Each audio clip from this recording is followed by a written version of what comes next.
नमस्कार, आप देख रहे हैं झलकोश शेखावाटी और मैं हूं आपके साथ दीपक शर्मा। देखिए खास खबरों को हमारे साथ चैनल करिए सब्सक्राइब। धन्यवाद।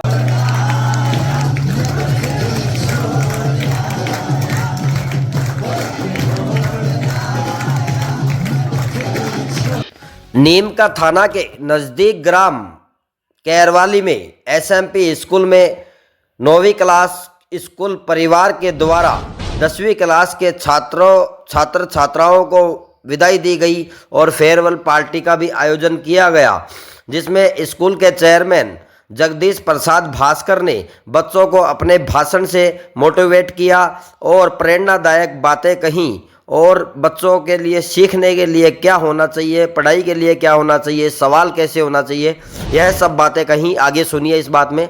और बाकी पार्टी में बच्चों ने विभिन्न गतिविधियां जैसे मिमिक्री, डांस, एक्टिंग आदि की। बच्चों को उनकी बोर्ड परीक्षा के लिए एडवांस शुभकामनाएं भी स्कूल परिवार की तरफ से प्रदान की गई और 9वीं क्लास के बच्चों ने 10वीं क्लास के बच्चों को विदाई दी, शुभकामनाएं दी। भोजन प्रसादी का आयोजन भी किया गया, केक भी काटा गया। इस दौरान स्कूल के शिक्षकगण, निदेशक, डायरेक्टर और छात्र छात्राएं, विद्यार्थी उपस्थित रहे और देखते रहे आप झलकोश शेखावाटी। इस दौरान एक अनोखी और शुभकामना सहित विदाई 10वीं क्लास के छात्रों को दी गई।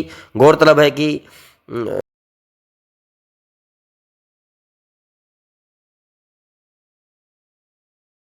1% लेते हैं, पर 1%। ध्यान से सुनना इसको।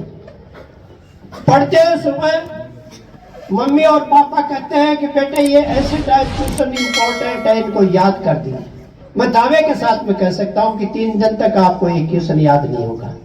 क्यों नहीं होता है? क्योंकि आप पहली लाइन पढ़ते हैं, दूसरी लाइन पढ़ते हैं, आंख मीचते हैं, मनन करते हैं, फिर उसको रटने की कोशिश करते हैं और फिर बहुत ज्यादा कंसंट्रेट होने के बावजूद भी आपको 3-4 लाइन और पूरा पैराग्राफ भी मान लो याद हो जाता है, तो 2 घंटे बाद, 3 घंटे बाद में जब पूछते हैं तो बीच में से कई शब्द गायब हो जाते हैं।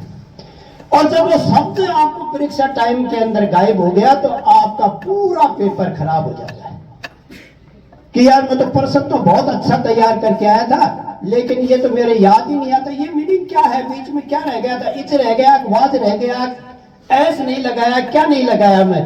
This is the result of your रटन विद्या। यह आपके रटने के कारण ऐसा होता है। क्यों नहीं उस बड़े प्रश्न के चारों तरफ का पार्ट्स याद कर ले, पूरे पार्ट्स। यदि उसके छोटी छोटी बातों को अपन ध्यान में बैठा ले, दिमाग में बैठा ले, तो बड़ा प्रश्न तो अपने आप याद हो जाएगा। मैं एक उदाहरण देता हूं आपको। आपको कहे कि किसी चिड़िया का चित्र बनाइए, तो 90 जिंदगी की हैबिट बनेगी। आपका बिहेवियर कैसा है, उस बिहेवियर के आधार पर आपकी जिंदगी का बिहेवियर चलेगा।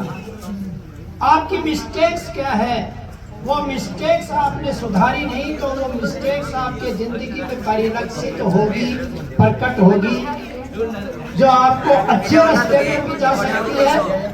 यदि आपने मिस्टेक्स को सुधार लिया। अभी आवाज मत करो, भी सीरियसली होकर सुनो। मेरा ये लास्ट स्पीच होगा, फिर शायद जिंदगी में तुम्हारा दोबारा सुनने का मौका नहीं मिले। मैं मेरी अंतरात्मा से बोल रहा हूं आज।